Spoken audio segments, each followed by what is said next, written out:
Bonjour. Alors aujourd'hui, présentation d'un kit Star Wars. Et un kit Star Wars, vous aurez peut-être l'impression que je vous l'ai déjà présenté, mais en fait non, puisqu'il s'agit là de la version Bandai du kit du Razor Crest. Je vous ai déjà présenté le Razor Crest, qui est donc le premier vaisseau qu'utilise donc Din Djarin dans la série The Mandalorian. Je vous l'ai présenté dans sa version Revel. Il y a déjà un petit bout de temps de ça.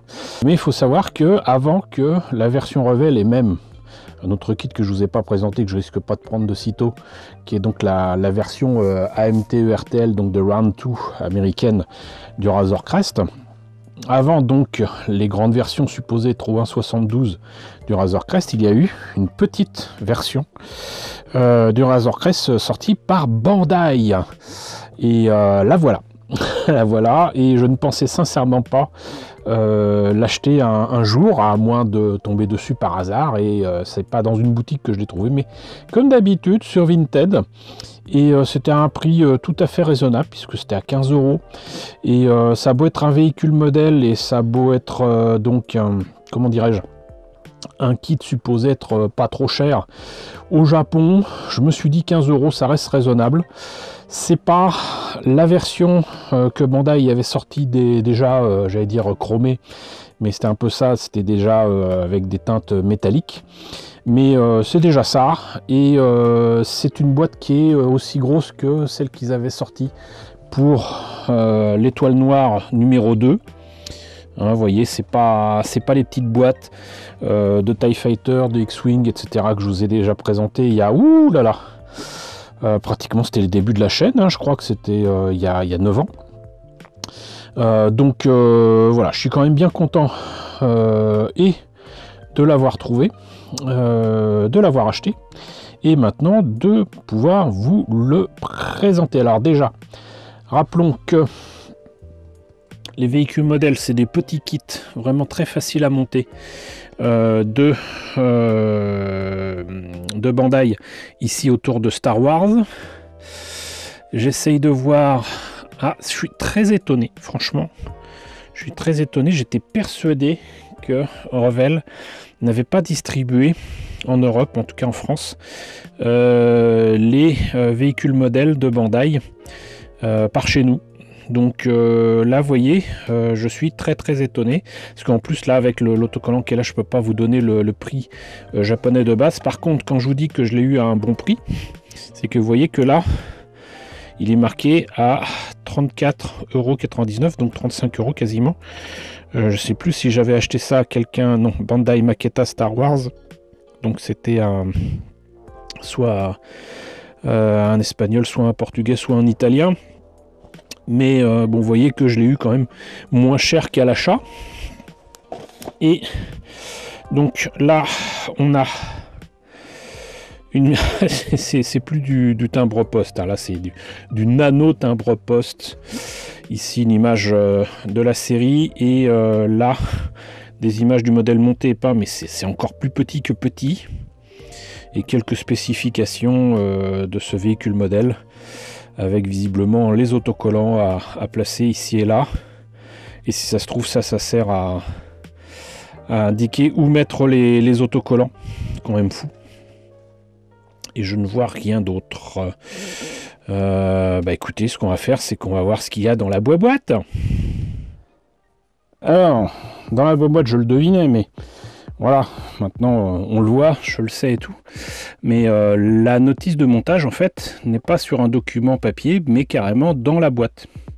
Voilà, ça arrive souvent avec les petits kits de sociétés japonaises, notamment de Bandai. Ils l'ont fait pour Yamato, ils l'ont fait pour quantité d'autres collections. Mais là, vous voyez, donc, on voit que tout est indiqué là. Et c'est clairement avec les socles habituels des véhicules modèles. Mais voilà, donc il n'y a pas de petites économies, et tant mieux. Donc là, il y a les pièces. Je vais ouvrir le sachet, on va voir ça de plus près, mais là déjà ça s'annonce bien comme d'habitude. Encore une fois, avec les véhicules modèles de Star Wars de Bandai, des détails de fou. On va voir ça immédiatement. Alors, voilà, vous voyez qu'il n'y a quand même pas beaucoup de pièces, mais là on a quand même aussi un aperçu du seul défaut des véhicules modèles de Bandai, c'est le fait qu'il n'y ait pas de décalcomanie, mais des autocollants. Et ça, franchement, c'est dommageable. Parce que là, vous voyez que très clairement aussi, avec les marquages qu'il y a sur le vaisseau, et là, les détails qu'il y a ici, autant la verrière, je peux me passer ici des autocollants noirs qui sont supposés représenter le cockpit et la partie transparente, et faire ça avec de la peinture, et notamment de la peinture, j'allais dire brillante, voire carrément du Tamiya Smokescreen, et peut-être même utiliser le bord des autocollants ici pour faire le masquage. Autant là, refaire ça en peinture, c'est pas que ce soit impossible, ça serait quand même franchement plus, comment dirais-je, sympa à faire avec des calcomanies. En plus de ça, là vous voyez que il y a quand même pas mal de bords d'autocollants qui dépassent, et donc ça va complètement foutre en l'air la peinture. En fait, ces trucs là, c'est vraiment fait pour faire le véhicule modèle tel quel, justement sans peinture, et moi je suis pas trop pour. Voilà, je vote contre très clairement. Et donc là on a le fameux socle qui est toujours le même pour toutes les maquettes de cette gamme là du moins. Et là on a la preuve, si besoin était, de comment dirais-je, la maestria de Bandai en termes de réalisation de maquettes et surtout de détails, quoi. Regardez-moi ça, c'est juste absolument fantastique. Si c'était pas flou, ça serait cool. Voilà, voyez ça, voyez ça. Déjà moi j'étais ébahi des détails que Revell avait mis sur son Razor Crest de plus grande taille, hein, une échelle supérieure. Ça c'est supposé être du 1.144, mais j'y crois pas une seconde. C'est plus proche du 1.200. Là vous voyez, c'est une partie du cockpit. Et c'est déjà, par contre, oui, ça c'est l'autre gros défaut des kits Bandai, pas seulement dans cette gamme là, c'est quand ils pensent faire des teintes métalliques en plastique. Franchement là, bof. Mais voyez quand même les détails qu'il y a ici. Ça nécessitera d'être peint très clairement, je peux pas laisser ça comme ça. Comme ça, là, ça fera tout de suite, comment dirais-je, très plastique. Mais voyez quand même à quel point c'est beau. Ça aurait été dommage de ne pas le prendre.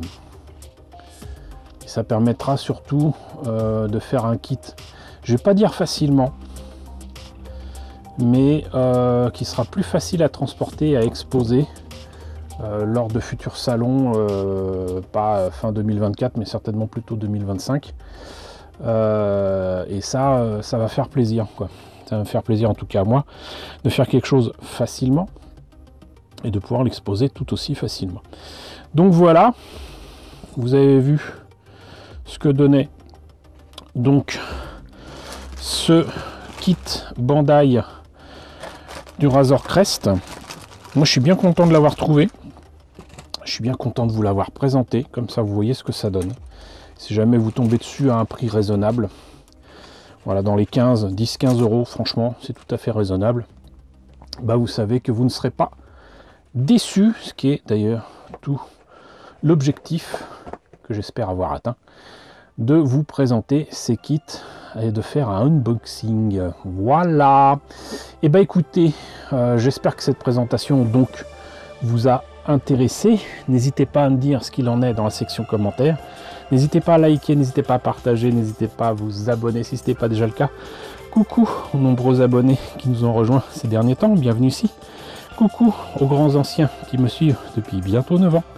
Merci à tous votre fidélité, merci à tous votre soutien sur Tipeee, sur Paypal, surtout prenez soin de vous. Je vous laisse avec la liste des contributeurs de la chaîne et je vous dis à très bientôt pour la présentation, je l'espère, d'un autre kit Star Wars.